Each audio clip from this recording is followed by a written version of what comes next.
Before I had a studio myself for photos and videos, I always wondered what the other creators were doing in terms of lighting, what gear they were using, how they were setting up their gear. So today I want to share with you my lighting gear, how I also set it up and how I light up my videos. We're gonna go through talking videos like right now, but also I'm gonna show you how I use the light for product BRoll. For example, when I do reviews. I hope it's gonna be helpful somehow and it's going to answer your questions and doubts about lighting. So let's start rolling after the intro. Whew, I'm back in the studio, babies.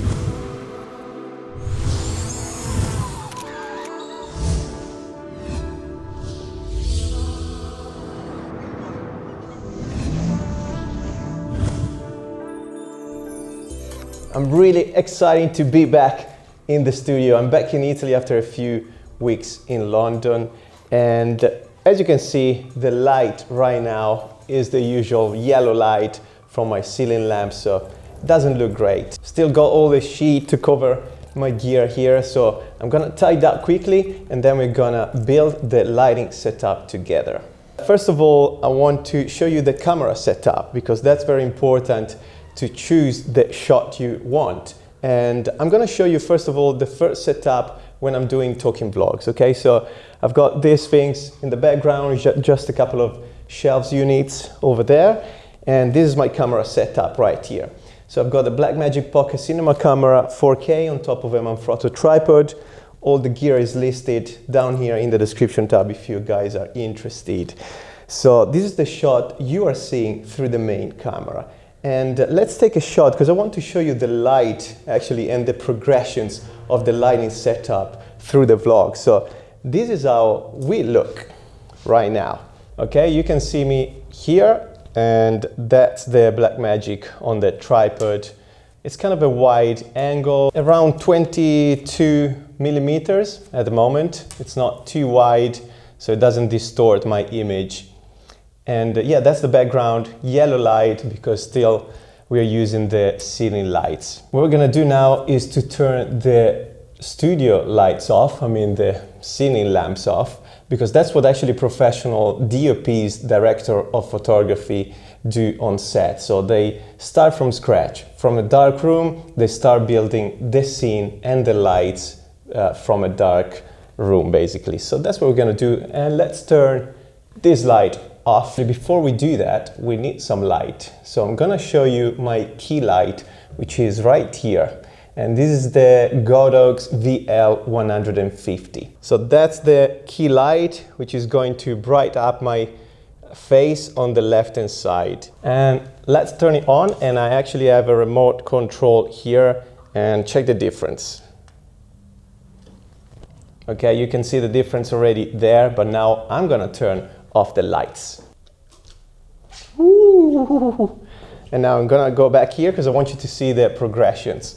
So that's how I look right now on the main camera, which is already good. It's a good lighting setup, but it's kind of a bare setup. There's not much depth, not very interesting. So we can do it better, and I'm gonna show you what I do next. Before we carry on, I want to share the importance of lighting. Having a good lighting setup will up your content big time. So my advice would be, if you have some budget, don't spend all your money in the most advanced and latest camera gear, but invest some money in a good camera, but in good lights as well, because that will make the change in your videos. I think my vlogs leveled up big time since I've bought some lights, and actually some of my friends told me so by watching my vlogs online. So definitely that's my suggestion for you guys. Invest money in lighting. Let's go back to the key light, the Vl150. I'm using this light with a softbox. It's a 90 centimeters diameter softbox by Nicefoto. Go and check it out, description tab.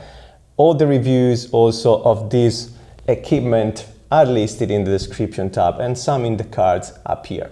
I'm also using double layer of diffusion. So there's literally two different cloths, one on top of the other, which help to soften up the light. And I'm also using a honeycomb grid to direct the light more precisely towards my subject, myself. In terms of lighting style, so there's different styles you can choose from, and they're just different techniques also in filmmaking. What I'm using is called Rembrandt style. Rembrandt was a painter, and he's very famous because he used to have these kind of lighting setups. He used to set a light on the side of his subject, and the key feature here of the Rembrandt effect is to recreate a triangle of light under the eye of the subject. And that's what I'm trying to do here. So to reproduce this effect, you want to have the light a bit higher than your head, tilt it down at 45 degrees more or less, but also you want to have the light on the side of your subject, any side, at 45 degrees as well. So this is 0 degrees for me. I just move my arm to 45, and that's where I place my light. I think the Vl150 is a meter away from my face, and it's just placed on a usual and standard stand for lights. I think it would be quite interesting for you also to know my camera settings, my filming settings. So I'm filming at 24 frames per second. The shutter speed is set at 1/48 of a second.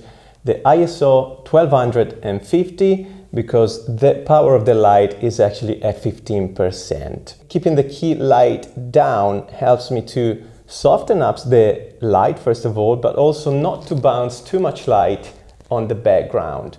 And that's why I need to push the ISO a bit higher just to expose properly my image. Okay, I hope that helps. Let's carry on with the hair light, and I'm gonna tell you what that does. I just set up the hair light. First of all, let's go back to the key light, because that one is actually brighten up the left-hand side of my face. You can see a nice contrast. This is very bright, and then I've got shadows on the right-hand side. That's great. The hair light has the purpose to brighten up instead, in this case, in my case, the other side of my face from the back. Sometimes the hair light is placed above, so you can see a bit of brightness on top of the people's head usually. But in my case, I like it to put it at the back, and it's literally right there. Let's turn it on and we talk about it.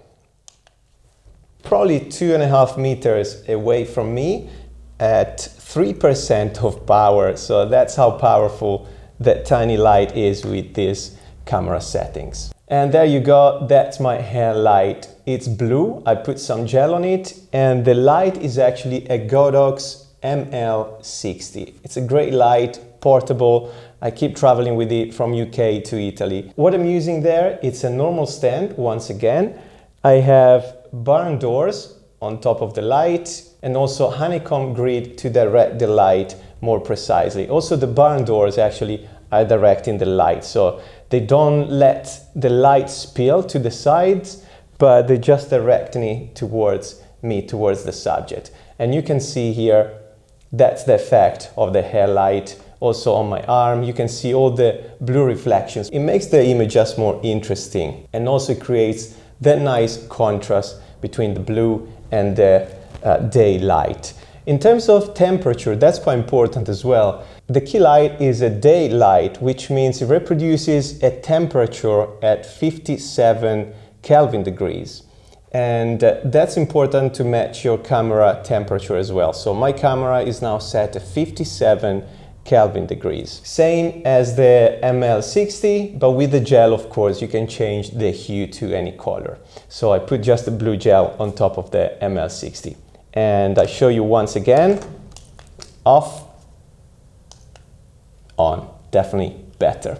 Now this is cool, but still I'm missing something in the background because I want to highlight some of the gear over there. So we're gonna set up those lights right now. Now check how cool these lights are, and we're gonna light up the background by simply pressing a button on my remote control. Are you ready? Let's go. Bang! So that's the final step for my lighting setup. Those are Cinetubes by Cinelight. They're fantastic, so useful and versatile.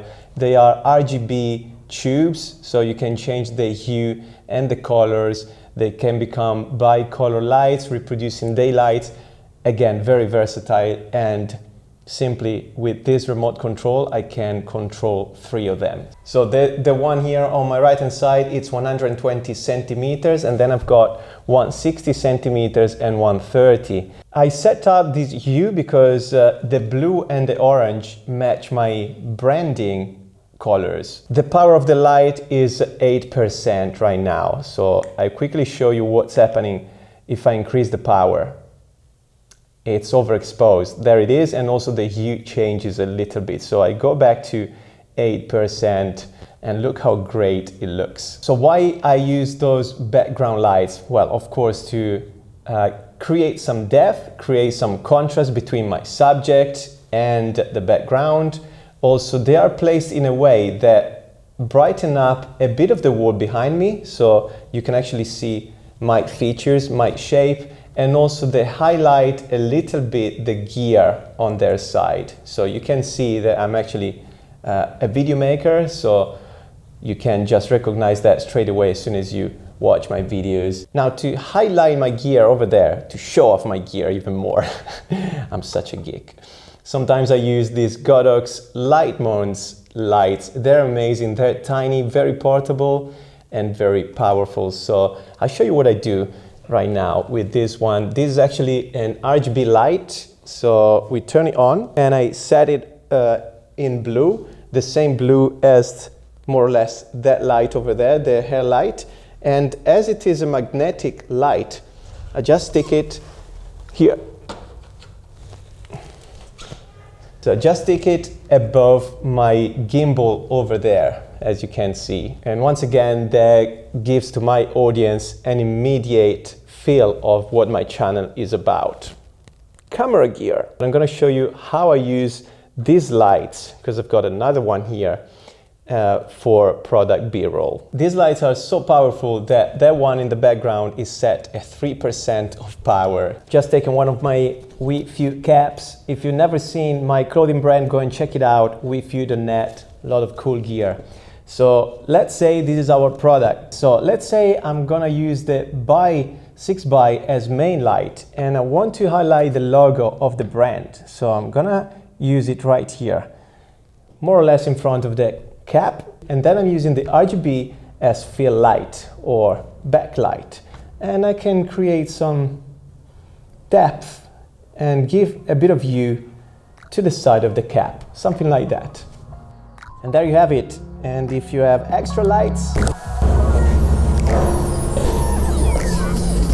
all the reviews and the products listed down here in the description tab. So if you want to purchase any of this gear, if you click on my link, I will get a tiny commission out of your purchase, free of charge on you, of course, but it will help me and my channel to keep going. And that's all in terms of my lighting setup. What I usually do is to record in my camera in flat mode, so very high dynamic range. And what I do in post-production is just to add an adjustment layer on top of my clip and create some color grading, simple contrast, shadows, highlights, and saturation. And that's how I look right now. And that's all for this video. I hope it really helped you guys in understanding how I set up my lighting gear, but also how other people probably do it. And everyone has a different way and a different style, and of course different gear. Actually, I want to say thank you to all the brands that are supporting me with my studio and with my channel and my work in general. Talking about lighting gear, it's Godox and Cinelight. So thank you very much guys for sending me free gear and help me to improve my videos. I thank you for watching, and I invite you to hit the subscribe button if it's the first time to visit my channel, hit the like button and turn the notifications bell on, and share the content with your friends if you think it's being useful. If you're interested in some video making and video editing courses, online courses, go and check mine on my website at mamoair.com. Some of them have been marked as bestseller on the Udemy platform, so you can check the reviews there, but go on my website because they will be cheaper. A lot of new stuff coming out on this channel, so stay tuned, and I can't wait to see you in the next one.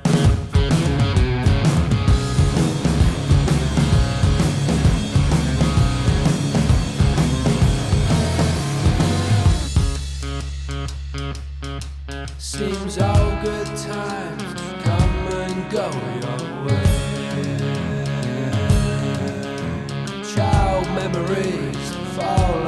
road.